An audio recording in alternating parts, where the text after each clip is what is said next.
Pessoal, então, boa noite a todos e todas. Meu nome é Teuan. Eu vou ser um dos responsáveis pela matéria de processo penal aqui, nessa nova edição do curso popular da Defensoria Pública. Estou muito feliz de mais um ano a gente estar junto, de mais um ano esse projeto existir, da gente poder ter essa oportunidade de falar de uma maneira democrática, inclusiva e principalmente gratuita sobre o edital, o conteúdo do edital da Defensoria Pública quanto à matéria de processo penal, tá? Só para vocês me conhecerem um pouquinho, eu tenho o hábito de tentar me aproximar da turma, então eventualmente eu vou perguntar o nome de vocês, alguns eu já sei o nome, e dessa forma, é Douglas, né? E dessa forma a gente vai se aproximando. Quem mais era da turma do ano passado? Você? Você e o Douglas só? E o Douglas também. E o Douglas também, é verdade, são dois Douglas. Tá, temos aqui um bezinho em Douglas. Douglas e Douglas. Excelente. É verdade, tem o Douglas. Estava no Rio de Janeiro ontem, Douglas. Fui lá na cidade da polícia em Benfica. Que aventura. Cidade da polícia, né? Ah, sim. Ali é horrível. Muito quente. Bom, então é isso. Por favor, sempre que vocês sentirem a necessidade, me interrompam. Podem fazer qualquer tipo de pergunta. Sei lá, podem eventualmente sugerir o conteúdo para a gente incluir nos nossos encontros. Fiquem completamente à vontade. Eu acho que é por isso que existe aqui um grupo presencial. Seria muito mais fácil a gente se reunir num estúdio qualquer e gravar as aulas freneticamente um dia inteiro e ficar tudo disponível para vocês. Mas eu acho que a experiência da sala de aula ela é muito democrática. Aqui a gente está junto para compartilhar as nossas ideias, não sou eu que venho aqui ensinar alguma coisa para vocês, impor algo de cima para baixo e isso é a verdade absoluta, de maneira alguma, ainda mais no campo do direito, vocês sabem muito bem disso. Então, por favor, dialoguem comigo, eventuais equívocos, por favor, me corrijam também, tá? E contem comigo para aquilo que vocês precisarem nesse compromisso que vocês assumiram primeiramente consigo mesmo e, em segundo lugar, num segundo momento, com esse ideal de transformação da nossa sociedade, não é mesmo? O direito, no final das contas, é uma ferramenta e essa ferramenta pode ser utilizada de várias maneiras. A Defensoria Pública se propõe a utilizar a ferramenta do direito de uma determinada forma e eu acho muito legal essa forma como a instituição tem sido construída no Brasil, principalmente depois da Constituição de 88. Tá certo? Então, gente, alguns recados iniciais para a gente poder logo entrar na matéria. Vocês sempre ficam em dúvida em qual obra se pautar para estudar o conteúdo do edital de vocês. Atualmente, a gente vive um excesso de material disponível. A internet tem um lado muito bom, mas ela também acaba sufocando a gente. E muitas das vezes, conteúdos nem tão corretos e nem tão adequados para aquilo que você se pretende estão lá disponíveis e você acha que aquilo é maravilhoso. Sei lá, o seu amigo que passou no concurso estudando por um caderno te enviou aquilo em PDF e você acha que esse agora é o caderno que você tem que ler até morrer para poder passar no concurso. Essa é uma meia-verdade. Deu certo para alguém? Pode dar certo para você também. Mas o ideal é que você construa o seu material. É que você tenha o seu caderno. Que você se familiarize com aquilo que você estuda todos os dias. Para aquilo que a gente se propõe aqui, eu sempre recomendo as doutrinas de processo penal do professor Auri Lopes Jr. e do professor Gustavo Badaró. Tá? E eu recomendo essas duas doutrinas por uma razão muito pragmática. Eles são advogados. Eles escrevem e pensam o processo penal com olhos de defesa.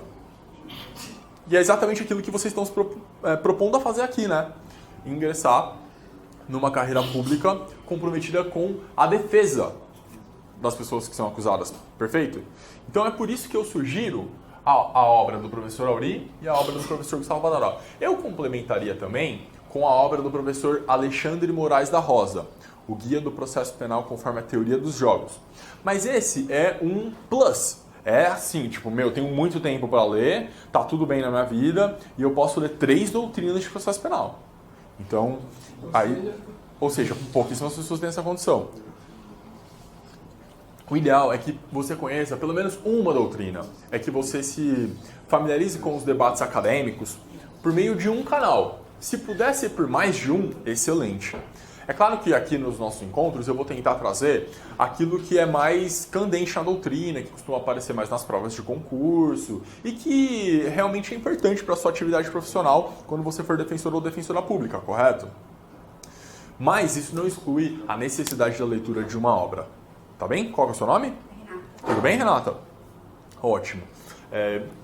Seguindo aqui nas nossas sugestões, também acho que vocês podem ler artigos de opinião que são, em regra, publicados em sites jurídicos, como, por exemplo, o Conjur, como, por exemplo, Justificando, o Empório do Direito ou o Jota. Se você puder ler um artigo desse por semana sobre um tema relacionado a processo penal, por exemplo, tá muito bom. Tá muito bom.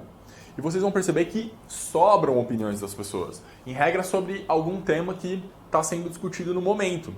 E processo penal, pessoal, é a matéria do momento, né?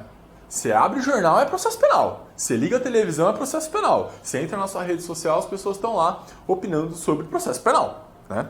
Então, sempre há algum conteúdo desses que você pode se aproveitar. Principalmente porque o seu examinador, a sua examinadora, também está lendo esse conteúdo. Isso pode vir a aparecer na sua prova. E é por isso que você tem que estar sempre atualizado nas discussões das matérias que são cobradas no seu edital, né? Tudo bem, irmão? Tava só te esperando, viu? Começando aqui, tranquilo. Qual que é o seu nome? Marcelo. Bem-vindo, Marcelo. Então, se vocês puderem ler alguma coisa nesses sites, vai ser ótimo. Alguns temas são extremamente importantes para o processo penal brasileiro. Nulidades, por exemplo. Sei lá. Competência. Se você puder complementar o seu estudo com um artigo acadêmico sobre esses temas muito mais complicadinhos, aí é o grande salto. Você vai estar se preparando não só para uma primeira fase, para responder perguntas objetivas, como também para uma segunda fase e até mesmo uma prova oral. Não adianta nada você só ser aprovado na primeira fase, viu, pessoal? Vocês sabem disso, né?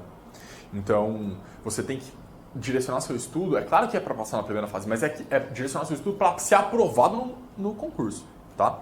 Então, o nível de leitura que você precisa ter para uma primeira fase é inferior ao nível de leitura que você precisa ter para as fases posteriores. E é por isso que eu já sugiro que desde o dia 1 você esteja se preparando para ser aprovado, tá bom? E você pode encontrar artigos acadêmicos e científicos numa plataforma chamada academia.edu. Se você colocar lá o nome de um autor ou de um doutrinador que você gosta e que você está acostumado a ler, muito provavelmente ele vai ter um perfil nessa plataforma, na academia.edu. Por exemplo, o professor Saulo de Carvalho. Ele é professor lá da UFRJ, da Nacional, do Rio de Janeiro, e ele tem um perfil na plataforma academia.edu. Ele publicou lá todos os seus artigos acadêmicos e alguns livros, inclusive, em PDF para download gratuito, de temas relacionados a direito penal, criminologia e até processo penal. A mesma coisa o professor Geraldo Prado, que é um dos nossos maiores processualistas. Ele também tem um perfil no academia.edu e ele disponibilizou lá, por exemplo, a obra Sistema Acusatório, que é a aula de hoje, inclusive. Eu recomendo que vocês tentem, quando possível, acessar o perfil desses professores que estão disponibilizando esse conteúdo para vocês, tá bom? Se você já viu essa aula no passado, sei lá, ou porque você foi aluno do cursinho aqui, ou porque você acessava pelo YouTube, saiba que o que a gente vai discutir hoje é muito parecido com aquilo que a gente sempre discutiu nas nossas primeiras aulas. A visão de processo penal que a gente quer ter. O olhar que a gente vai construir para o nosso processo penal a partir de uma perspectiva da defesa. Então, talvez você não vai encontrar aqui muita novidade, caso você já tenha assistido essas outras aulas anteriores. Mas eu busquei atualizar algumas coisas com aquilo que aconteceu nesse último ano. E aconteceu muita coisa, né? Teve aí Intercept, teve inquérito das fake news, teve Moro Ministro, teve um montão de coisa. Então, se vocês já viram, saiba que não há prejuízo algum daquilo que você já aprendeu. mas a gente sempre tenta buscar alguma coisa que é nova, tá bom? Acho que era mais ou menos isso que eu queria falar para vocês. A gente hoje se preparou para falar sobre, primeiro, os fundamentos do processo penal. No segundo momento, a gente vai falar sobre o objeto do processo penal, e aqui vocês vão descobrir que existe um debate na doutrina entre aquilo que a maioria entende, aquilo que ficou consolidado pela doutrina mais tradicional, e aquilo que a gente está se propondo aqui a construir. Em seguida, a gente vai passar pela construção, por aquilo que ficou mais impregnado na doutrina sobre os modelos de processo penal, os sistemas inquisitório, acusatório e depois o misto. Como esses sistemas foram pensados historicamente e como chegamos aqui onde estamos hoje, tá bom? E na segunda metade do nosso segundo bloco, eu pretendo começar a falar com vocês sobre princípios e garantias do processo penal, tá? Se vocês forem ler na obra do professor Badaró, o primeiro capítulo do livro são os princípios do processo penal. E ele elenca lá 10 princípios que ele entende como mais relevantes para o estudo inicial do processo penal. O professor Auri começa já falando do sistema acusatório, traz alguns princípios nos capítulos iniciais do livro, mas ele espalha na obra e vai falando dos princípios relacionados ao processo penal de maneira mais esparsa, tá bom? Vocês vão encontrar essa diferença na leitura dessas duas obras. Por isso que é interessante sempre ler mais de um conteúdo, certo? Qual que é o seu nome? Amanda. Muito bem, Amanda. Você faz o que, Amanda? Eu trabalho numa empresa. Legal. Não como advogada. Entendi. E à noite faz cursinho e estuda para concurso. Muito legal.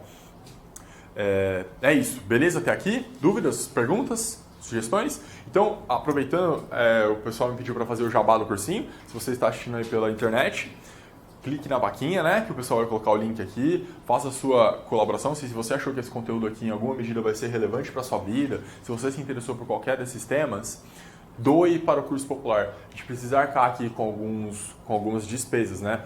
As coisas não aparecem aqui. Então a gente precisa ter um mínimo de viabilidade econômica para esse projeto. Se você puder doar, sei lá, R$5, R$50 ou R$5.000, vai ter um link no vídeo do YouTube e você vai poder fazer essa colaboração. Beleza? Ótimo. Então, muito bem, pessoal. O fundamento do processo penal. Eu costumo começar dizendo que, diferentemente do direito civil, o processo penal, o direito penal, ele depende do processo penal para ser realizado, tá bom? E o que faz com que o processo exista é uma necessidade. Antes da existência do processo, o que existia, na verdade, era nada mais nada menos do que vingança. Vingança privada. As pessoas resolviam seus conflitos na base da lei de talião, olho por olho, dente por dente, e no conflito e na resolução de conflitos por meio, basicamente, da violência. O processo penal e o surgimento do Estado moderno vai tentar suprimir essa vingança privada. De modo que o nascimento do Estado permite e regulariza o exercício do poder punitivo. É o Estado moderno, é o Estado nacional, é o Estado-nação que vai racionalizar, que vai direcionar, Amanda, como que a gente vai exercer a violência. No fundo, direito penal, pessoal, direito penal é violência, certo? Vocês já estão tendo aula de direito penal? Qual que é o seu nome? Desculpa, não ouvi. Antônio Carlos. Direito penal, no fundo, é violência. Mas é violência estatal, é violência estatizada. E a gente precisa encontrar uma forma de racionalizar e de conter esse poder punitivo, tá? O Estado vem para conter o poder absoluto do monarca, que depois do período de ouro da vingança privada, passou a exercer o poder punitivo de maneira absoluta. Então, o direito penal, nesse modelo de Estado-nação, nesse modelo de Estado de Direito, ele não pode ser exercido de qualquer forma, como era no passado. O rei ou o imperador, se ele quisesse, ele simplesmente cortava a sua cabeça. Porque além dele fazer a lei, ele também executava a lei. Ele julgava e executava a lei. Só que agora não. Agora a gente criou ferramentas, principalmente a partir das revoluções burguesas do século XVIII, para conter esse poder punitivo. E, assim, a ferramenta primordial de contenção do poder punitivo criado pela burguesia foi mesmo a lei. E aí, pessoal, o processo penal e o direito penal se inserem num contexto em que o direito civil estava se realizando, estava sendo codificado e, basicamente, dependia de um processo. O processo penal, então, e o direito civil não dependia de um processo. O direito civil era realizado na rua. Quando você faz um negócio jurídico, quando você celebra um contrato, quando você faz uma compra, o direito civil existiu naquela relação entre aquelas pessoas e o direito civil não precisou de um processo para isso. Perfeito? Agora, o direito penal, não. Se você resolver confessar todos os seus crimes e dizer para algum juiz que está arrependido e que deseja, a partir de amanhã, começar a cumprir sua pena, você não vai conseguir. Justamente porque o processo penal é o caminho necessário para a pena. Você não consegue chegar a uma punição penal sem que exista antes o necessário processo. Isso significa, portanto, que, diferentemente do direito civil, que poderia se realizar por vias extraprocessuais, o direito penal só poderia se realizar pelo processo. É isso que a doutrina chama de princípio da necessidade. A necessidade do processo penal. Para que a gente encontre uma pena. E aí a gente vai chegar no primeiro axioma garantista, que é nulla pena et nulla culpa sine iudicio. Eu também preciso dizer para vocês, pessoal, que essa situação, que o princípio da necessidade, enquanto fundamento do processo penal, tem se modificado muito nos últimos anos. Principalmente pela introdução no nosso modelo de direito, no modelo do civil law, de ideias advindas do common law. Sabem do que eu estou falando? As ideias de assunção de pena sem processo violam o princípio da necessidade. A partir do momento que você escolhe cumprir uma pena para deixar de responder um processo, você está violando esse axioma do nulla pena et nulla culpa sine iudicio. Está num instituto que faz isso? Você consegue pensar em um, Antônio Carlos? Vamos imaginar que alguém... administrativo? Isso no direito penal. Vamos imaginar no direito penal um instituto em que a pessoa confessa os seus crimes, abre mão do processo e passa a cumprir sua pena. Desde que ele, por exemplo, delate os seus comparsas. A delação premiada, no fundo, nada mais é do que uma violação ao princípio da necessidade. A pessoa abre mão da sua defesa técnica, abre mão dos seus recursos, abre mão do seu processo, assume uma pena antecipada com o Ministério Público e passa a colaborar com a justiça. Entrega elementos de corroboração, etc, etc.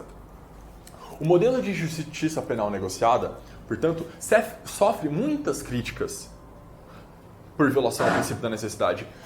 E eu também preciso dizer a vocês que não foi a lei... Pois não, Antônio Carlos?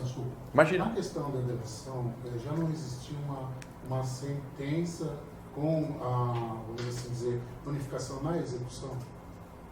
Não entendi sua pergunta. É porque você pontuou que a pessoa abre mão do processo. Perfeito. Até chegar na delação, ela já não teve... Não necessariamente, ela pode firmar... Não. Ela pode firmar um acordo de colaboração premiada durante a investigação preliminar. Isso. ou sem nenhum processo, ele baixa no Ministério Público, oi, tudo bem, eu tenho aqui um acordo, quero propor um acordo de colaboração, e aí o Ministério Público instaura lá um PIC e submete isso à homologação do juízo, certo? Não prescinde de um processo. Então, sobre a justiça penal negociada e o modelo de direito brasileiro, o civil law, a gente encontra muitas críticas. Mas, como eu estava dizendo, não foi a colaboração premiada que veio subverter essa lógica. Antes mesmo da Lei 12.850, já existia, verdade, muito diminuta a delação premiada no Brasil, mas a gente sempre teve transação penal, né? Ou ao menos desde a Lei 9.099. E o que é a transação penal, se não a assunção de uma pena sem processo? Não é mesmo? Quando você vai lá no GCRIM e o promotor fala, olha, tem aqui uma proposta de transação penal para você, aí eu não te denuncio, hein? O que é isso? Você vai aceitar ali penas restritivas de direito, com outro nome, mas é isso, né? Em troca de não se submeter a um processo, a um procedimento criminal. O que também acontece no sursi processual, no artigo 89 da Lei 9.099, certo? Esses institutos todos, e agora a proposta do acordo de não persecução penal, no pacote anticrime, eles subvertem justamente o fundamento do processo penal, que é o princípio da necessidade, já que não pode haver pena sem processo. Tudo bem? Qual que é o seu nome? Agnes. Beleza até aí? Ótimo. Então, pessoal, dando sequência aqui, como eu estava dizendo para vocês, alguém que praticou um crime simplesmente não pode confessar e pedir para que o juiz abra lá um presídio para ele poder começar a cumprir sua pena o quanto antes. Não é possível. A pessoa só vai poder cumprir pena no Brasil, pena criminal, sanção criminal, após o devido processo legal, tá? Ressalvada essas questões todas referentes à justiça penal negociada. Portanto, o processo penal ele tem uma função de garantia, já que ele condiciona o exercício do poder punitivo. Eu não posso passar a executar uma pena contra você, Amanda, sem respeitar o devido processo legal. Percebe como que o processo penal se converte num escudo contra o indivíduo? Ele se converte num instrumento de proteção do réu. E é assim que a gente tem que ler o processo penal, tá? O processo penal condiciona o exercício do poder punitivo na medida em que só existirá uma pena após a observância das regras que compõem o devido processo. Presunção de inocência, duplo grau de jurisdição, juiz imparcial, devido processo, contraditório, ampla defesa, defesa técnica assegurada com paridade de armas. Certo? Olha só quantas garantias a gente tem para, depois de tudo isso, apenas e tão somente exercer o poder punitivo. O processo penal, portanto, não é uma ferramenta, o processo penal é uma ferramenta de proteção da liberdade individual. A gente costuma aprender no direito processual civil que o processo civil é adjetivo e o direito civil é substantivo. Adjetivo porque o processo civil estaria em função do direito civil. Aqui no processo penal, não. O processo penal não está a serviço do direito penal. O processo penal está a serviço do réu. E é por isso mesmo que substancialmente ele é uma garantia ao indivíduo. Perfeito? Qual é o seu nome? Antônio. Antônio. Temos o Antônio Carlos e o Antônio, né? Beleza.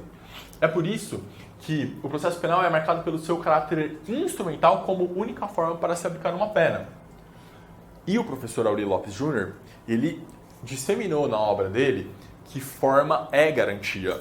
A gente não pode abrir mão das nossas formas do processo penal para se chegar mais rápido a uma condenação criminal, por exemplo. Diferentemente do processo civil, em que a gente tem o princípio da instrumentalidade das formas, se a finalidade do ato foi atingida, portanto não há vício ser sanado e etc. No processo penal, a forma em si mesma é a garantia. Eu tenho que executar o interrogatório do réu do modo como manda o Código de Processo Penal. Eu tenho que inquirir as testemunhas do modo como manda o Código de Processo Penal. Eu não posso subverter as formas do processo para encontrar uma verdade real ou para se chegar a uma condenação criminal de uma maneira mais rápida ou para acelerar o processo. Não, nada disso. O processo penal impõe determinadas formas. Eu não posso, por exemplo, realizar uma cooperação jurídica internacional de uma maneira heterodoxa, basicamente indo lá no outro país, colher algum documento e voltando para cá com isso e inserindo isso no meu processo penal. Existem regras que têm que ser respeitadas para que haja uma cooperação. Eu não posso, o juiz, por exemplo, não pode inquirir as testemunhas diretamente na audiência de instrução de julgamento, porque o rito previsto no artigo 212 é do cross-examination, são as partes que fazem as perguntas. Tá bem? E essas formas todas, esse cuidado todo que o processo penal tem e exige, serve justamente para proteger o indivíduo contra o exercício do poder punitivo. E aí, pessoal, um livro que eu acho muito interessante para vocês lerem e conhecerem é o Misérias do Processo Penal, do professor Francesco Carnelucci. Acho que quase todo mundo foi orientado a ler esse livro em algum momento da graduação, em regra no começo da graduação. Espero que vocês tenham lido e, se ainda não leram, leiam, porque é super pequenininho e ele diz muito sobre como o processo penal é estigmatizante, como o processo penal viola em alguma medida a própria dignidade do ser humano, tá? É muito importante ter essa visão. O réu sempre é o oprimido do processo penal. Ainda que seja o Eike Batista, ainda que seja o Marcelo Odebrecht, ainda que seja o Michel Temer, o réu no processo penal sempre é o oprimido em face do poder estatal. Não dá para comparar o poder que o Estado tem contra você, indivíduo. Tá bom? E é por isso que a gente precisa desses escudos protetores. Beleza? Ótimo. Portanto, pessoal, o processo penal não é mero instrumento, como eu disse a vocês. Aqui a gente tem um claro papel de limitar o exercício do poder. Perfeito. Dúvidas até aqui com relação aos fundamentos do processo penal? Então, qual que é o seu nome, irmão? Isso. Adílio. Adílio. Temos o Antônio, Adílio, Agnes, aqui é a turma do A. Supremacia do A. Supremacia do A, muito bom. Adílio, vimos que o fundamento do processo penal aqui para nós é o princípio da necessidade. Nulla pena et nulla culpa sine iudicio. Certo? Mas a gente conhece a questão atual da justiça penal negociada. Tudo bem até aí? O processo penal é uma garantia em favor do réu. Diga. Você citou que poderia ser fechado um acordo de delação premiada, inclusive na fase de inquérito. Perfeito. Seria um exemplo o que o Joesley Batista teria feito, e apresentar uma denúncia que também ele estava envolvido, e ali ainda não existia um processo em curso? Então, Adílio, eu não conheço o caso do Joesley porque eu não li, então eu vou falar bem genericamente sobre isso. O ideal, inclusive, é que o acordo de colaboração premiada seja feito na fase de investigação preliminar, justamente para servir como meio de obtenção de prova para esclarecimento dos fatos. A natureza jurídica, o que se diz por enquanto, é de que os acordos de colaboração premiada são meios de obtenção de prova. Portanto, o momento ideal aí para que esses acordos sejam celebrados é mesmo na fase de investigação preliminar. Seja um pique no Ministério Público, um inquérito policial no âmbito policial, ou ainda que não exista nenhum procedimento e a pessoa vá voluntariamente a uma autoridade, a algum órgão de persecução e diga lá que tem alguns elementos de corroboração e que participou de um crime e que está ali entregando tudo em troca de algum benefício. No caso do Joesley, eu conheço bem aquilo que a mídia traz sobre isso. Então eu não posso te ajudar muito. Mas, se eu não me engano, já havia uma investigação em curso, certo? Tenho dúvidas se ele já sabia que era réu. Não, imagino que sim, né? Deve ter sido intimado alguma coisa e resolveu fazer um acordo, tá? Beleza? Perguntas? É isso. O acordo do Joesley, ele está sendo questionado no STF, né? Então, é um paradigma, porque foi o primeiro caso em que houve o perdão, né? O Joesley obteve o grau máximo de prêmio que o Instituto oferece, que é o perdão lá, né? E isso foi muito criticado na época, principalmente porque teve aquela situação toda com o grampo do Michel Temer. Ao que tudo indica, pode ter havido a participação de membros do Ministério Público. Enfim, é uma situação super delicada. Eu tenho muita curiosidade para saber o que vai acontecer com o acordo de colaboração do Joesley. Pelo que eu já ouvi dizer, de tudo que eu li na imprensa, em regra, é um acordo que deveria ter sido rescindido em algum momento, tá? Mas ao mesmo tempo é aquela situação, né? O cara faz um acordo com a acusação e aí depois de um tempo seu acordo é rescindido, você já entregou tudo, já confessou tudo, como é que fica? É difícil. Acho que a gente ainda tem muitos passos a dar no âmbito da colaboração premiada. Beleza? Então tá bom. Então vimos aí que justiça penal negociada e princípio da necessidade como fundamento do processo penal não são muito compatíveis e isso nos traz problemas, tá bom? Agora vamos falar um pouquinho, pessoal, sobre o objeto do processo penal. Na maioria dos manuais que vocês lerão ou já leram, né, da doutrina tradicional, vocês em regra encontram nesse tópico que o objeto do processo penal, Agnes, é a pretensão punitiva, tá? E essa pretensão punitiva, a rigor, seria exercida pelo Ministério Público, pela acusação, tá? Essa é uma visão mais tradicionalista, que vocês precisam conhecer e talvez até responder numa primeira fase. Mas não é bem assim, tá? A gente está tentando evoluir, está tentando construir uma doutrina processual penal que leve em consideração outras questões.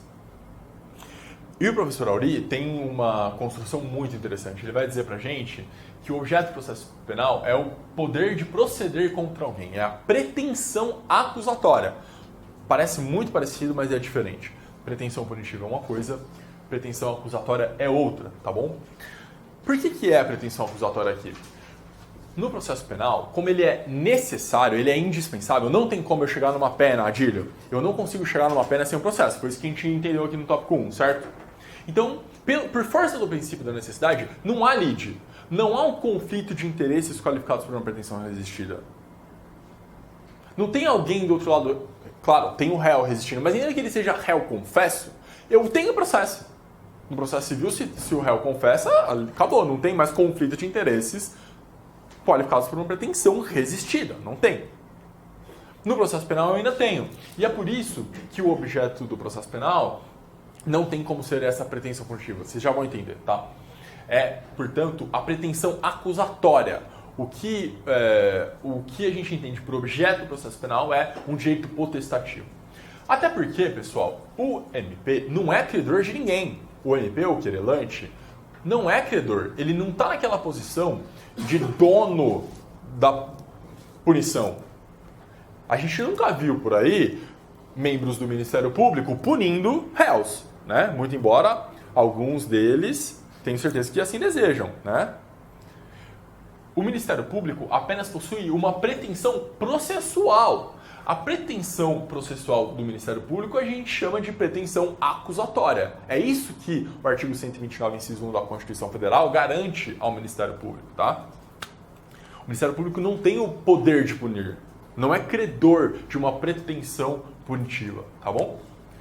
E essa pretensão acusatória, pessoal, a gente entende que ela tem três elementos. Um elemento objetivo, um elemento subjetivo e um elemento de atividade. Vamos ver eles detalhadamente, para e passo, um a um, logo logo. Tudo bem até aí, Amanda? Ótimo. Então vamos nessa. Elemento objetivo é o suposto fato punível. É aquilo que advém do fumus comissi delicti. Só posso ter um processo penal, o juiz só pode receber uma denúncia quando ele entender que ali há justa causa para a ação penal. E o que é a justa causa para a ação penal? É o lastro mínimo probatório que indica o cometimento de um crime. E o que é um crime? Crime é um fato típico antijurídico e culpável. Perfeito? Esse é o conceito tradicional da doutrina penal brasileira. Um fato típico antijurídico e culpável. É um injusto penal culpável. Perfeito? Portanto, o primeiro elemento da pretensão acusatória é um elemento objetivo que constitui-se no fato punível, um fato típico, antijurídico e culpável. Eu preciso minimamente ter indícios de que haja um fato, e esse fato tem uma definição legal que se amolda a ele. Há uma subsunção desse fato a uma norma penal. Essa subsunção corresponde a um tipo, e esse tipo é um tipo criminoso de conduta. Além disso, essa conduta não está amparada por nenhuma causa de justificação, como a legítima defesa, o estado de necessidade ou o exercício regular do direito. E essa pessoa que cometeu esse fato típico sem nenhuma causa de justificação, ela é maior de 18 anos, tinha potencial consciência da ilicitude e também poderia ter se comportado de maneira diversa. Comportamento era exigível. Certo? Perfeito. O segundo elemento da pretensão acusatória é um elemento subjetivo. E a gente vai ter um elemento subjetivo, o acusador e o acusado.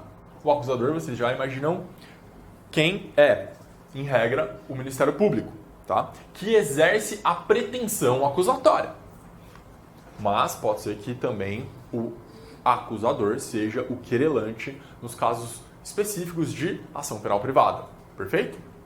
Do mesmo modo, o acusado é quem resiste à pretensão acusatória. E ainda que ele confesse, e ainda que ele até colabore com a justiça, minimamente vai haver ali um procedimento. O juiz tem que homologar, no final das contas, a delação premiada, o acordo de transação penal ou o sursi processual, não é mesmo? E se aquela proposta violar a lei, ou não tiver sido espontânea, por exemplo, o juiz poderá não homologar aquele acordo, no caso de justiça penal negociada.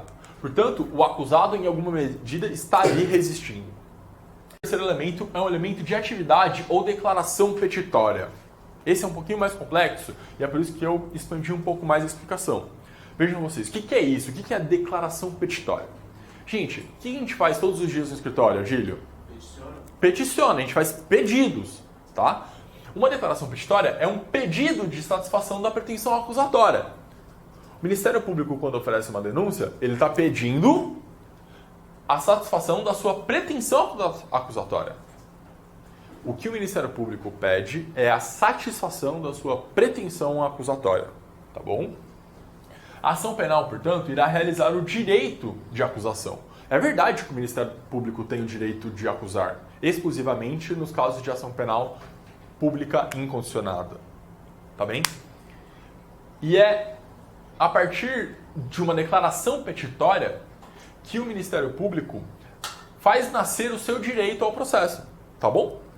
O MP, portanto, possui direito de acusar, a pretensão acusatória, que é um direito potestativo, de acordo com o professor Auri. Tudo bem até aí?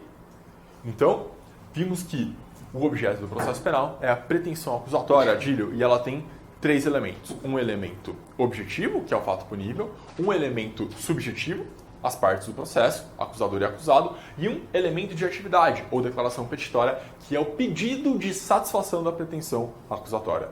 Perfeito até aí? Ótimo, pessoal. Então, uma pequena observação para vocês, que eu já tinha alertado, é que na concepção tradicional, o objeto do processo penal é a pretensão punitiva exercida pelo Ministério Público. O Ministério Público atuaria no processo da mesma forma que o credor no processo civil. A gente não concorda com essa opinião, mas eu coloquei aqui para vocês conhecerem. Beleza? Dúvidas até aí? Tudo bem? Ótimo. Você que está com a caneca, qual é o seu nome? Brena. Brena. Então só fica no A e no B, é isso, né? Legal. O que você está tomando, Brena? Café. Ótimo. Um dos melhores líquidos já produzidos. Sem dúvida. Mas quem sustenta essa ideia de que... Sabia que a Brena tinha uma dúvida. Tomando café, refletindo ali, logo percebi. Quem sustenta essa ideia de que... Volta ao slide que a gente teve também. Claro. É isso. De que o MP exerceria a mesma questão no processo penal, no processo civil, como o credor. Tá. A maioria da doutrina poderia citar, por exemplo, o professor Guilherme Nucci. Se for lá ler na obra dele, você vai encontrar que o Ministério Público exerce a pretensão punitiva, né? E essa ideia vem dessa construção de que o Ministério Público é o credor da pretensão punitiva. Ele tem a pretensão de punir alguém, tá? O fato de ser o fiscal da lei já dá... Então, gente, vocês vão descobrir que há uma discussão muito importante no processo penal brasileiro sobre o papel do Ministério Público como parte imparcial. Isso é, assim, quase impossível de se imaginar. Como que uma parte imparcial? Uma parte que é fiscal da lei? Ah, mas o Ministério Público pode pedir a absolvição no processo penal. Isso não significa que ele é imparcial só por isso. O Ministério Público é parte sim, tá? No processo penal ele não atua como custos legis. O Ministério Público atua no processo penal como uma parte, como a defesa atua. Isso da imparcialidade é só uma... É uma construção que basicamente... Tirar aquela imagem do... Em regra é alguém que está defendendo um Ministério Público hipertrofiado com superpoderes, sabe? Não faz sentido. Até porque violaria a paridade de armas, né? Não é mesmo?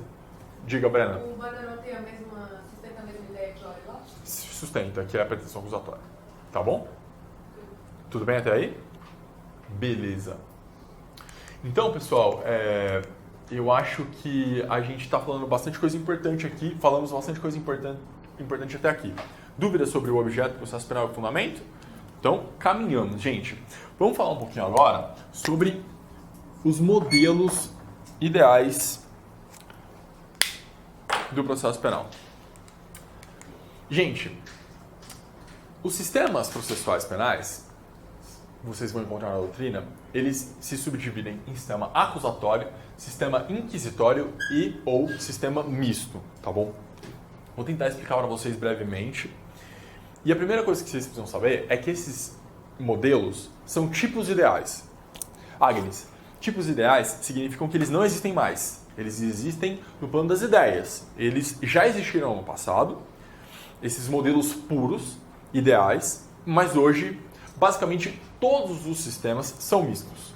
Todos os sistemas processuais são mistos porque receberam influências tanto de sistemas inquisitórios quanto de sistemas acusatórios, tá bom?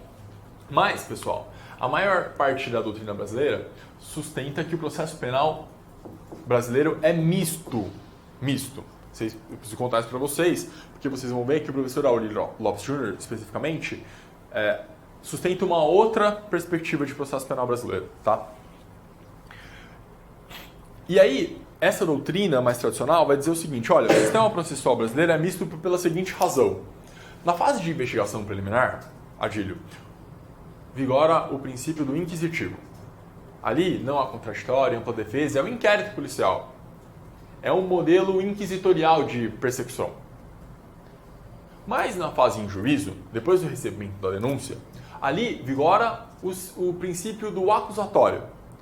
Estamos na frente de um juiz, equidistante das partes, e temos a garantia do contraditório. Portanto, já que há uma divisão de tarefas entre juiz, acusação e defesa, temos aí um modelo acusatório e, já que o processo penal brasileiro seria bifásico, segundo a maioria da doutrina, o nosso modelo é misto. Pegaram a ideia, Amanda? Fácil? Tudo bem até aí. No inquérito inquisitivo, processo acusatório, modelo misto. Ótimo. Mas é como eu estava dizendo para vocês, pessoal, não existem modelos puros, tá? Todos os sistemas são mistos. Os modelos acusatórios ou inquisitórios são tipos ideais e históricos, como diz o professor Badaró.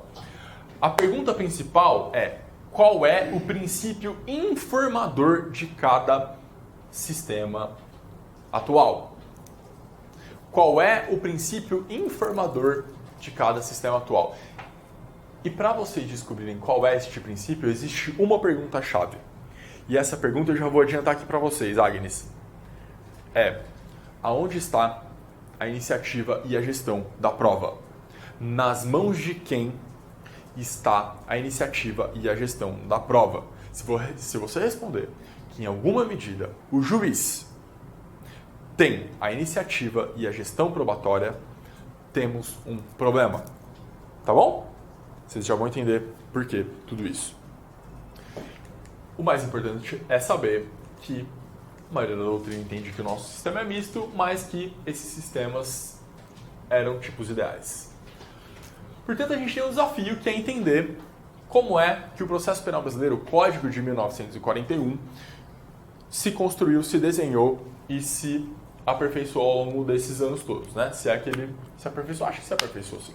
Só para vocês terem uma ideia, pessoal, no Código de Processo Penal Brasileiro, até 1996, era possível condenar alguém sem que essa pessoa soubesse sequer da existência desse processo. Era possível, Antônio Carlos, a condenação à revelia. Até 1996, Adílio, só para vocês saberem, houve uma grande reforma dos procedimentos em 2008. Antes disso, o primeiro ato da instrução processual penal era, sabe o quê? Um interrogatório do réu. Tinha ouvido nenhuma testemunha, tinha produzido nenhuma prova em juízo, chama o réu. E esse era um ato que inaugurava a instrução processual penal.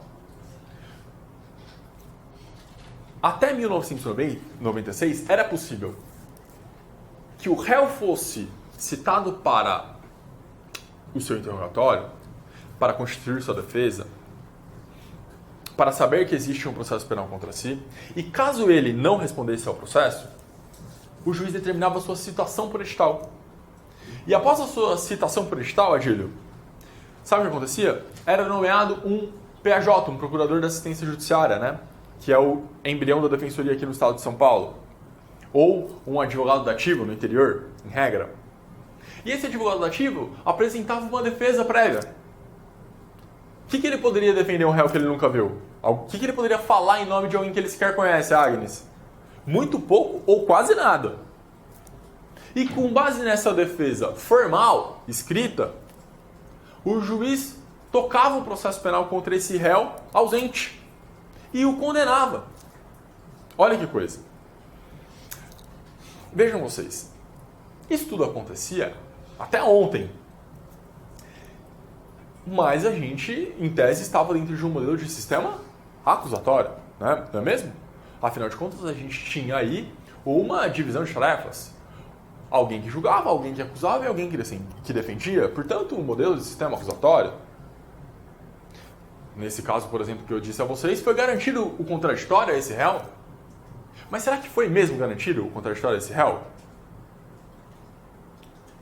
Um contraditório substancial? Me parece que não.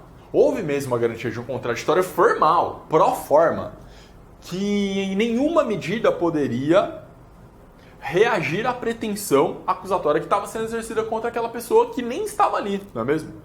Portanto, a mera garantia do contraditório, por exemplo, não é o suficiente para a gente dizer se esse sistema é inquisitório ou acusatório. É mais do que isso, tá? Também é isso, é claro que a gente precisa do contraditório, mas é mais do que isso, beleza? Entenderam? Até aí? Tudo bem? Vocês vão descobrir que o nosso Código de Processo Penal tem muitos problemas com o sistema acusatório. Muito bem. Vamos começar falando, Adílio, do sistema inquisitório. Você advoga em que área, Adílio? Criminal. Criminal. Muito bem. Tenho certeza que muitas das coisas que eu vou falar aqui você deve ver quase todo dia, né? Quando você vai numa delegacia de polícia, você pede para ver um inquérito lá. O que o delegado, a primeira coisa que ele te fala? Vai ver o que é aqui, doutor? Não... É sigiloso. Você não vai ver inquérito nenhum. Inquérito é sigiloso. Essa é uma das características do sistema inquisitório, tá? Esse é um tipo ideal de sistema processual que predominou, e só para vocês saberem, o acusatório foi o sistema que predominou até o século XII. Os julgamentos grego-romanos eram públicos, orais, com o juiz equidistante das partes. Havia ali o cônsul, o pretor, havia ali uma divisão de tarefas muito mais afeita ao modelo de sistema acusatório. E depois disso, a partir do século XIII, principalmente com o advento do Tribunal da Inquisição, a gente passou a acompanhar o nascimento de um modelo inquisitório.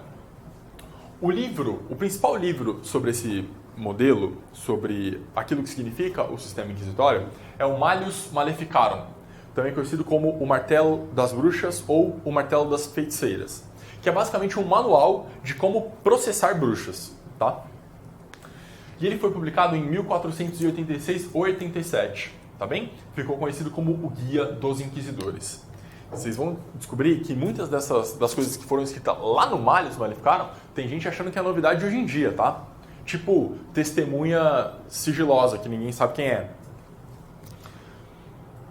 No modelo de sistema inquisitório, pessoal, o acusador e o julgador se confundem na mesma pessoa.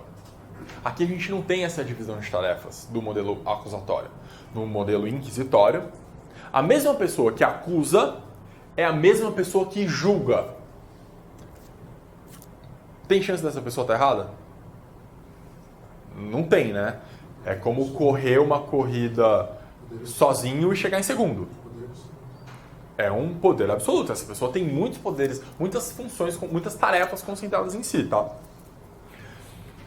No modelo inquisitório, o acusado, ele é visto como um objeto do processo penal. Ele não é um sujeito de direitos. Ele não é alguém. Ele é um objeto. Da onde a gente pode obter informações, da onde a gente pode extrair a verdade, por exemplo.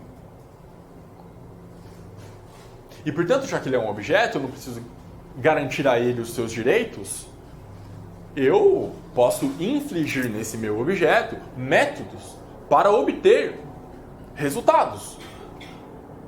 Entende o que eu estou falando? O julgador, no sistema inquisitório, atua de ofício, sem provocação das partes. E, em regra, em procedimentos secretos, em segredo, que ninguém conhece, que ninguém tem acesso,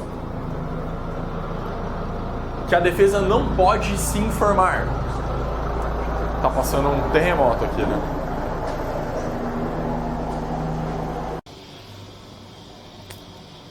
Ótimo. Só para dar um exemplo para vocês, pessoal, para vocês verem que não está tão distante assim esse modelo inquisitório, pensado aí para perseguir bruxas no nosso sistema. Há um provimento, um provimento baixado pela Presidência do Tribunal de Justiça de São Paulo e a Corregedoria do TJSP, provimento número 32 de 2000, que determina a subtração dos dados qualificativos das testemunhas dos autos. São as chamadas testemunhas protegidas, ou testemunhas sem rosto.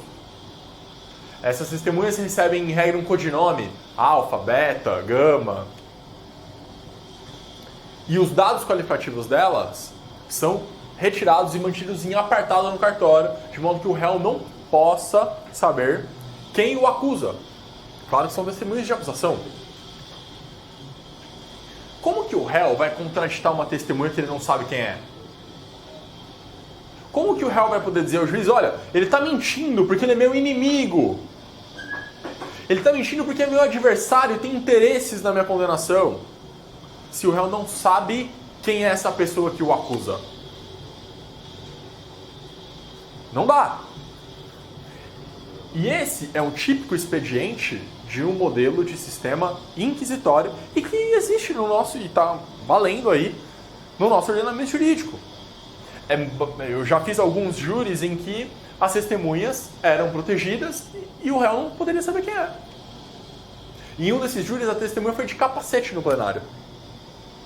De moto, capacete, para que o réu não a identificasse. Veja você, que coisa. Nem o réu, nem ninguém, né? Perfeito? Entenderam o que eu estou falando aqui? Muito bem.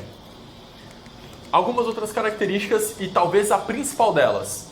Pessoal, no sistema inquisitório, a gestão e a iniciativa da prova fica nas mãos do juiz. Aqui a gente tem uma figura de juiz-ator. Esse é o princípio informativo do sistema inquisitório. O princípio do inquisitivo. A iniciativa e a gestão da prova estão na mão do juiz. Por que isso é tão grave? Por que isso é tão grave, Agnes? Por uma razão muito simples. Quer parar aí? Então vou até abrir para bater um ar. Não, mas aí faz barulho também. Então vai. Então, pessoal, qual é o problema da gestão e da iniciativa da prova estar nas mãos do juiz? Bastante simples. Esse é um juiz, pessoal, que ele passa a atuar. Ele quebra a sua posição de inércia, de equidistância das partes. Um juiz que tem iniciativa probatória, que gere a prova no processo, ele é um juiz ator, porque ele está atuando ativamente na colheita da prova. Isso significa que quem está produzindo essa prova não são as partes, é o próprio juiz. E se ele está produzindo a prova, ele está tentando confirmar uma tese. As pessoas provam as suas teses, os seus pressupostos. Se o juiz tem essa iniciativa, ele quebra a sua imparcialidade. Percebam o que eu estou falando? O juiz que está colhendo ativamente a prova, ele quebra a sua imparcialidade porque ele busca confirmar alguma coisa. E se o juiz busca confirmar alguma coisa, ou seja, se o juiz busca provar alguma coisa, significa que ele já acha alguma coisa. Se ele já acha alguma coisa, ele já quebrou a sua imparcialidade. Pessoal, eu trouxe um exemplo aqui, não quero ficar falando muito do caso do Moro, né? Até porque a gente não sabe o que vai acontecer aí no futuro, principalmente sobre as conversas do The Intercept. Mas, quando o Moro ainda era juiz, lá na 13ª Vara Federal de Curitiba, todo mundo deve se lembrar do dia em que ele interrogou o Lula, o ex-presidente Lula, no caso do triplex do Guarujá. Brena, o que aconteceu naquele dia? O Moro foi para a audiência com um hall de perguntas, com um roteiro preparado de perguntas. Certo? Ele foi com uma linha de perguntas ali. Ele elaborou, no mínimo, umas 90 perguntas. Foram 5 horas de interrogatório, se não me falha a memória, está disponível no YouTube, você pode assistir depois. E o Moro faz uma série de perguntas. Primeira coisa, se o juiz tem dúvidas, o que ele deve fazer? Em dúbio, o juiz deve absolver o réu se ele tem dúvidas. Se ele tem perguntas a serem sanadas, ele tem que fazer essas perguntas? Não, ele tem que permanecer com a sua dúvida, porque existe um princípio constitucional que nos orienta.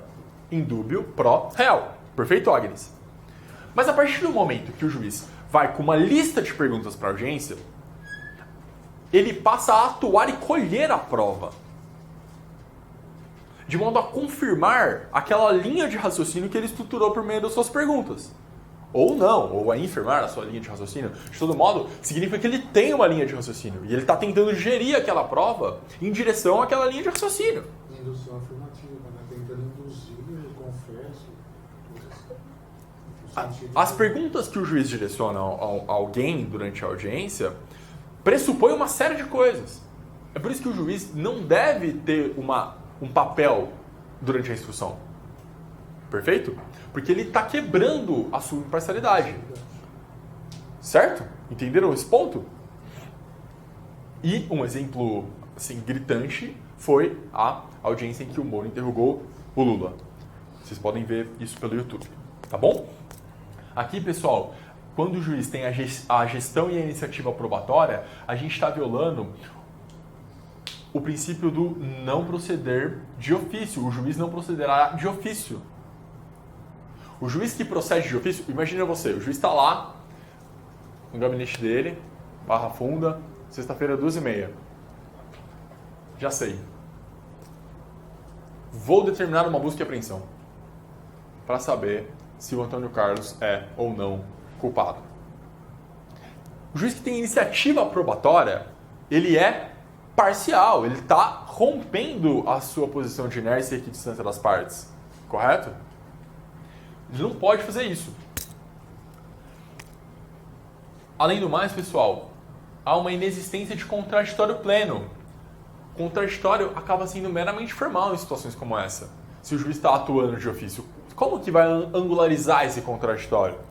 Não é difícil entender? Bom, eu vou contraditar o juiz, é isso? Eu vou reagir às pretensões do juiz? Não faz muito sentido isso. A defesa reage às pretensões acusatórias. A defesa reage àquilo que o Ministério Público pede, correto? Há uma inquestionável desigualdade de armas, é como eu estava dizendo. Se o juiz tem a iniciativa e a gestão da prova, você vai correr uma corrida sozinho e chegar em segundo lugar. Não tem como você vencer o juiz. Se o juiz apita o jogo e chuta pênalti, você vai perder essa partida, não tem jeito. Tá bom? E como eu estava dizendo a vocês, a partir da Revolução Francesa, bem como dos ideais iluministas, e aí o grande livro desse período é o Dos Delitos e das Penas, que é um tratado do Cesare Beccaria sobre as garantias e o direito penal e o processo penal. Recomendo muito, quem não conhece tem que ler. E a partir disso a gente começou a ter uma mitigação do modelo inquisitivo. Uma mitigação. Coloquei superado aqui, não é bem isso. O modelo inquisitivo como eu estava dizendo para vocês, ele está presente em alguma medida em quase todos os sistemas, porque quase todos os sistemas são mistos, tá bom? Beleza até aí, pessoal? Ótimo. Pessoal, então vamos falar um pouquinho agora sobre o sistema acusatório. Primeira coisa que vocês vão descobrir sobre o sistema acusatório é que há uma divisão de tarefas. Adílio, há um julgador, um acusador e um defensor. Isso pode aparecer na sua prova em latim. Actum trium personarum.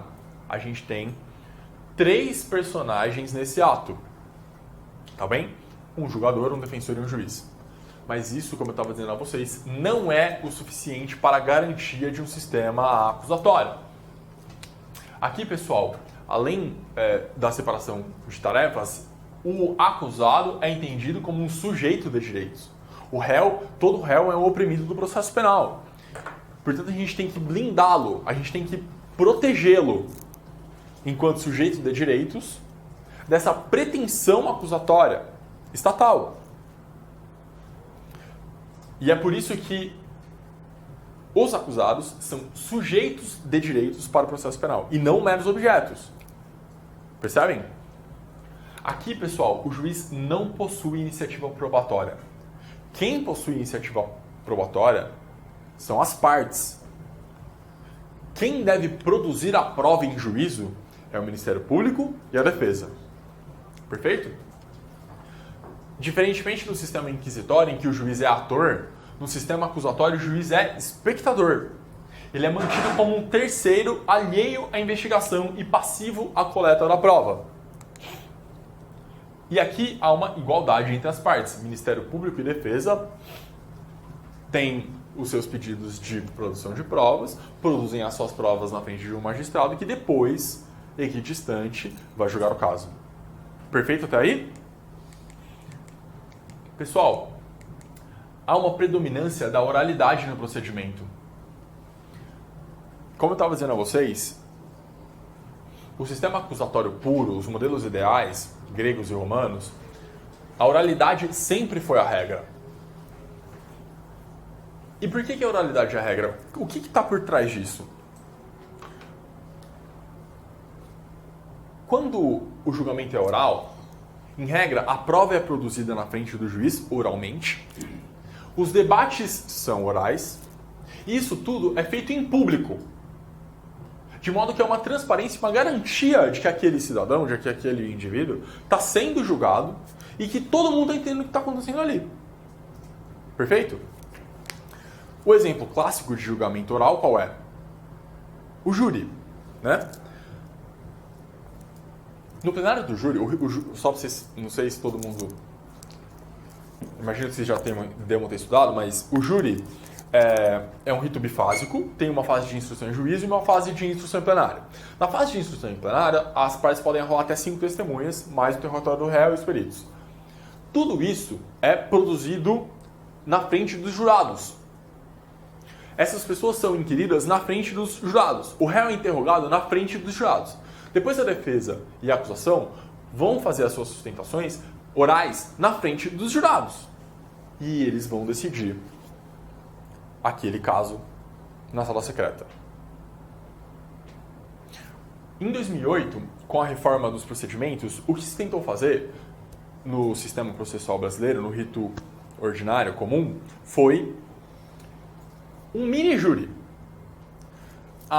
O advento da audiência de instrução UNA tentou servir para isso. Meio que não pegou. Mas a ideia era basicamente isso. As partes vão levar suas testemunhas para a sala de audiência, o juiz serão inquiridas por cross-examination, o juiz fica ali inerte, espectador. As testemunhas da defesa, a defesa faz as perguntas, depois o Ministério Público. As testemunhas da acusação, o Ministério Público faz as perguntas, depois a defesa. Por fim, o réu é interrogado, primeiro pelo Ministério Público, depois pela defesa. Em seguida, não havendo diligências, na forma do artigo 402, Amanda, o juiz faculta que as partes façam ali as suas alegações finais orais. Certo? Adílio, você já fez alegações finais orais? Nunca. Alguém aqui já fez alegações finais orais na audiência de instrução e julgamento? Já. No criminal? Raro, certo? Não é a regra. Não é regra. Não é a regra. E deveria ser a regra. E não é a regra porque... Converte memoriais. Desculpa, não ouvi? A maioria converte memoriais. A maioria converte em memoriais. E quando o juiz vai sentenciar na audiência, o advogado e o promotor levam um pendrive ali, esperta no computador, copia e cola na ata as suas alegações finais e o juiz vem e cola a sentença. Não é isso que acontece, Amanda? Pode ir na Barra Funda que de 30 varas criminais, numas 29 deve acontecer isso. Tá? Esse procedimento não é o ideal, tá? O que se pensou nesse modelo de sistema acusatório, quando houve a reforma em 2008, foi justamente fazer um mini-júri na sala de audiência. Mas não pegou. Não pegou porque os promotores eram velhos, já faziam isso assim há muito tempo, os juízes também não, vou ficar ouvindo essas pessoas? Eu vou ter que ficar ouvindo as alegações finais do réu? Vai ali tomar um café. Eu vou ter que ficar... É assim, quando você junta as suas alegações finais, ele não vai ler, mas você acha que ele leu. Agora, se você fala pra ele e ele não tá lá, é muito mais feio, né? Então, esse constrangimento, vou ter que passar esse constrangimento de ficar aqui 20 minutos ouvindo ele falar que a droga não era dele, que o caderno não continha nenhuma anotação de traficância, que a balança era que a mulher dele usava pra fazer bolo e que a droga era para consumo pessoal. Eu não vou ficar ouvindo isso. Entende? Quando o advogado junta lá, a defensoria junta as alegações finais, o juiz, essa tese aqui virou 2, 3, 4 folhas e sentença, entendeu? É mais ou menos isso que a gente vê na prática, infelizmente. Então, pessoal, além de tudo, um procedimento oral valoriza e amplia a publicidade dos atos processuais. Qualquer um pode ir lá e ver e ouvir o que está acontecendo, né? Entender aquilo. O contraditório é muito mais efetivo, em regra, no modelo oral. Mas também é verdade que em casos mais complexos, imagina uma instrução com 85 testemunhas, diversos relatórios, perícias e questões hipercomplexas, sei lá, uma lavagem, uma catástrofe, qualquer coisa que seja mais complexas, inviabiliza um debate oral de 20 minutos. De modo que, de fato, nessas ocasiões, o memorial é inevitável, o memorial escrito, tá? Mas, a rigor, essa não deveria ser a regra do processo penal. Perfeito? Contraditório e possibilidade de defesa técnica e autodefesa é uma das principais garantias do sistema acusatório. Junto com a gestão da iniciativa probatória na mão das partes, contraditório, transparência, predominância da oralidade e publicidade e defesa técnica estão lá no modelo de sistema acusatório. Outra coisa, pessoal, é a ausência de prova tarifada. Vocês sabem o que é a prova tarifada? Antes, existia um modelo de prova tarifada que era basicamente o seguinte. Cada prova tinha um valor. Cada prova tinha uma tarifa, Douglas. Então, vamos colocar lá. Depoimento do policial militar que prendeu o réu. Na tarifa do juiz vale 10. Total. Depoimento da esposa do réu que nega que ele seja traficante de drogas. Na tarifa do juiz vale 2. Interrogatório do réu que nega a prática da conduta e diz que o flagrante foi forjado. Na tarifa do juiz vale menos 5. Você entendeu qual é o sistema de prova tarifada? No sistema acusatório, a gente não pode ter um sistema de prova tarifada, a rainha das provas. A gente não pode ter uma prova que tem um valor maior do que outra. O modelo de prova tarifada se coaduna com o sistema inquisitório. E qual era lá no sistema inquisitório a rainha das provas? A confissão. E como é que eles obtinham essa confissão lá no sistema inquisitório? Por meio da tortura, já que o réu não era objeto, já que não era sujeito de direitos, mas sim um objeto do processo. Então, lá no sistema inquisitório, obtive uma confissão, rainha das provas, estourei no meu sistema tarifado, não preciso de mais nada. Pronto, tá com... Doutor, confessou, doutor. O que mais o senhor quer? Não precisa de mais provas, já confessou. Já disse que as mensagens entregues pro jornalista foi ele mesmo que hackeou? O que mais você precisa? Tá confessado, doutor, confessou. Percebe como esse modelo aqui tem uma outra raiz? A confissão é a rainha das provas? Enquanto que num sistema acusatório a gente não pode ter a rainha das provas, uma prova por excelência ou uma prova que valha mais do que as outras. Percebam? Há uma ausência, Amanda, de provas tarifadas. Tudo bem até aí? No sistema acusatório, a sentença deve expressar o livre convencimento motivado. Isso aqui o professor Leandro Streck critica bastante, com muita razão. A gente vai ter uma aula sobre motivação das decisões penais. Hoje a gente vai falar um pouquinho como um dos princípios e garantias do processo penal. Essa, na verdade, é a metagarantia, é a garantia das garantias. Mas no sistema acusatório, só para vocês entenderem aqui, há um livre convencimento do magistrado, de modo que ele vai avaliar as provas livremente. Ele fala, olha, desde que ele fundamente.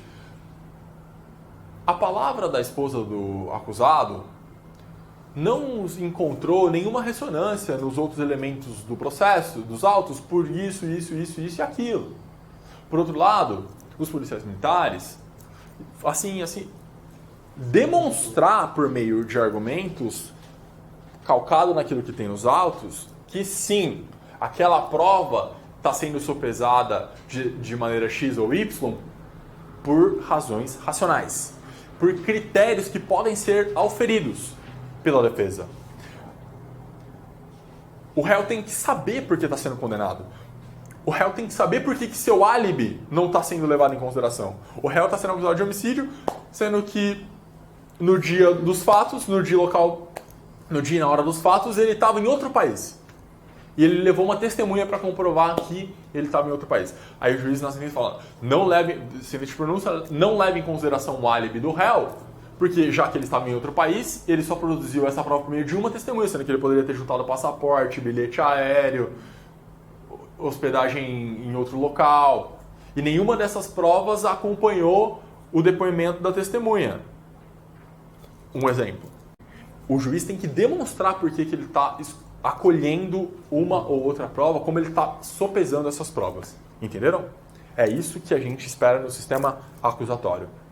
Perfeito? Qual que é o seu nome mesmo? Renata? Ótimo. Tudo bem até aí? Beleza. E, pessoal, no sistema acusatório há uma formação de coisa julgada, que nos traz segurança jurídica. O réu não pode ficar com a espada de Damocles sobre sua cabeça por tempo indeterminado. Ele não pode responder ao processo até que alguém encontre uma prova contra si. Ele não pode ficar respondendo ao processo por 5, 10, 15, 20 anos, até que a prova seja fabricada por alguém. O Ministério Público tem que exercer a sua pretensão acusatória e o juiz tem que entregar a prestação jurisdicional num prazo razoável. O processo tem que ter uma duração razoável. E é por isso que, quando há formação da coisa julgada, não é mais permitido a rediscussão daqueles fatos, a não ser, é claro, em benefício do réu. Certo? Só é cabível a revisão criminal para absolver o réu. Não cabe revisão criminal pró societate. Tudo bem? Até aí? Ótimo. Além disso, no sistema acusatório temos o duplo grau de jurisdição, que falaremos também como um dos nossos princípios. Beleza? Pessoal, observação. A Constituição Federal adotou mesmo o sistema acusatório, pois atribui a titularidade exclusiva do exercício da ação penal pública incondicionada ao Ministério Público, de acordo com o artigo 129, inciso 1º. Além disso, a gente tem a garantia do contraditório da ampla defesa, no artigo 5º, inciso 55, a garantia ao devido processo legal, no artigo 5º, inciso 54, a garantia de não ser privado da sua liberdade, sem, como eu disse, sem o devido processo legal, a garantia do habeas corpus, no artigo 5º, inciso 68. Então, a gente vê que a escolha da Constituição é bastante clara. É um modelo de sistema acusatório. Tem alguém que acusa, tem garantias processuais ao réu, tem de tudo ali. Estamos muito bem servidos em matérias de princípios e garantias. Tudo bem até aí? Agora vamos ver rapidamente, pessoal, como o nosso Código de Processo Penal lidar com aquilo que está na Constituição. Só retomando um pouquinho, gente, para a gente estudar o processo penal atualmente, a gente precisa primeiro ler a Convenção Americana de Direitos Humanos, o Pacto de São José da Costa Rica. Depois, ler a Constituição Federal, principalmente o artigo 5º. E em seguida, ler o Código de Processo Penal. Se vocês seguirem essa ordem, vocês já vão chegar para ler o Código de Processo Penal com muitas ressalvas.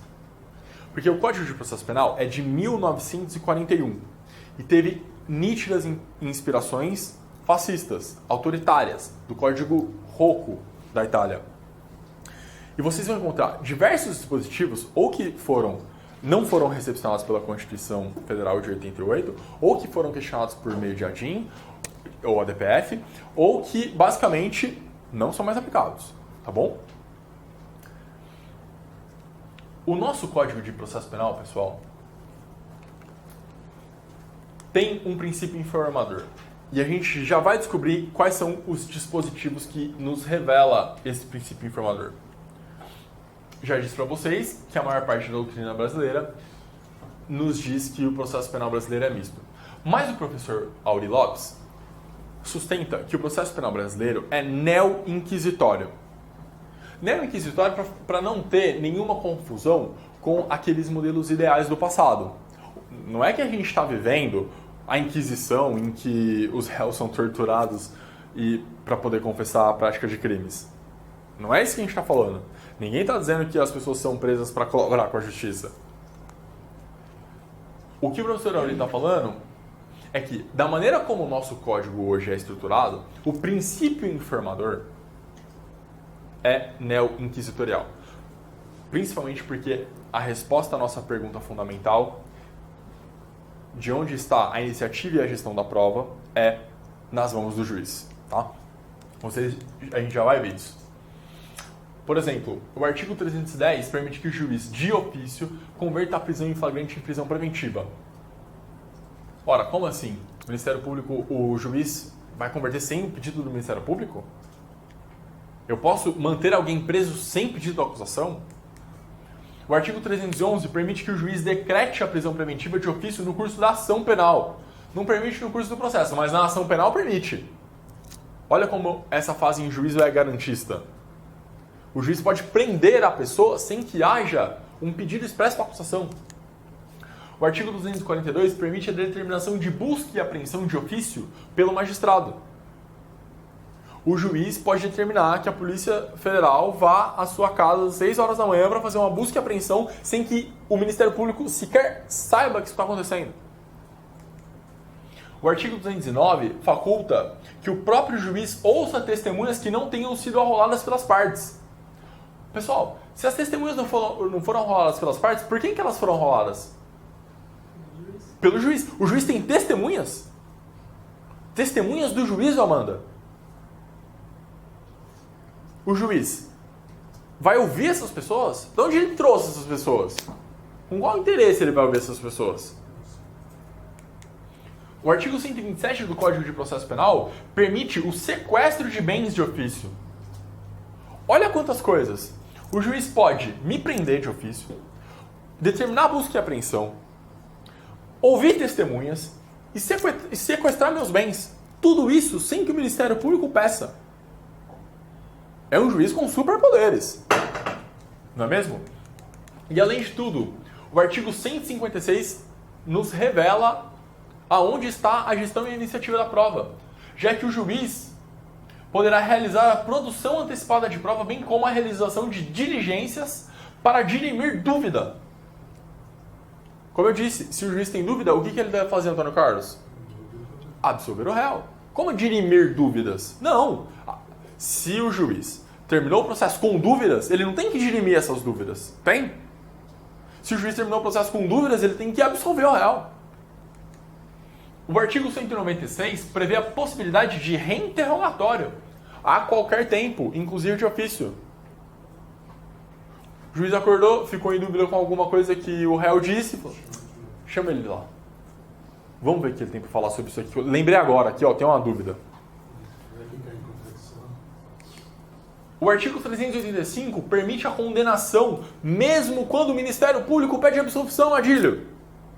O Ministério Público vai lá, você faz as alegações finais e pede a absolvição. Você vai fazer as suas bem mais tranquilo já, né? Bom, o Ministério Público pediu a absolvição. Doutor, os caras pediram a absolvição, doutor. E o juiz pode condenar, Antônio Carlos. Bom, se o Ministério Público não está acusando, já que ele retirou a acusação, quem está acusando neste processo? Se o juiz condena quando não tem acusação formal, quem acusou o réu? O próprio juiz.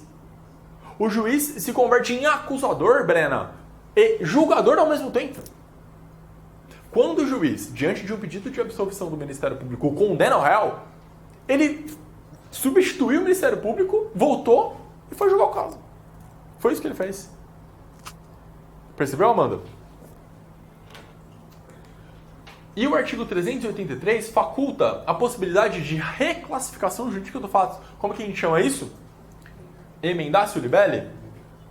A mutatio libelli é quando há novo elementar, novo fato descortinado durante a instrução, que enseja um aditamento na denúncia, possibilidade de representação de resposta, e até mesmo de que pessoas sejam enroladas para serem ouvidas sobre esses novos fatos. Enquanto que, na emendatio libelli, o promota errou a capitulação jurídica na denúncia. Era, sei lá, roubo e ele denunciou por furto. Só escreveu lá, artigo 155, mas ele narrou uma subtração mediante violência ou grave ameaça contra uma vítima. Tá bem? Olha quantos poderes o nosso juiz tem. O parágrafo único do artigo 212 dispõe que o juiz poderá fazer perguntas complementares sobre pontos de que tem dúvida. Diante de todos esses dispositivos do Código de Processo Penal, o professor Auri vai defender, vai virar e falar, olha, gente, não dá. O juiz pode me prender, pode ouvir testemunhas, pode determinar busca e apreensão, pode sequestrar bens, pode reinterrogar o réu quando ele bem quiser, pode dirimir dúvidas sobre aquilo que as testemunhas disseram durante a instrução em juízo, pode tudo. Diante disso, claramente, esse juiz tem não só iniciativa probatória, já que ele pode fazer tudo isso de ofício, mas ele também tem gestão da prova, porque ele pode manobrar isso no curso da instrução. Perfeito? Já que o juiz tem iniciativa e gestão da prova, ele é um juiz inquisidor. Muito bem. Olha aqui a conclusão do professor Auri. A posição do juiz é o ponto nevrálgico da questão, na medida em que, ao sistema acusatório, lhe corresponde um juiz espectador, dedicado sobretudo à objetiva e imparcial valoração dos fatos e por isso mais sábio do que esperto. O rito inquisitório exige, sem embargo, um juiz ator, representante do interesse punitivo e por isso um encherido, versado no procedimento e dotado de capacidade de investigação. Um juiz que pode produzir provas tem capacidade investigatória. Se ele tem capacidade investigatória, ele está comprometido. Perfeito, pessoal? Tudo bem até aí? Ótimo. Então, pessoal, vimos aqui o nosso modelo de sistema acusatório. A gente entendeu que o sistema inquisitório é um tipo ideal, mas que muito daquilo que existiu no passado ainda está no nosso Código de Processo Penal. Vimos aqui as principais características do sistema acusatório e algumas contradições do processo penal brasileiro. Vocês querem fazer um intervalo? E aí a gente volta para falar um pouquinho mais de uns exemplos práticos. Pode ser?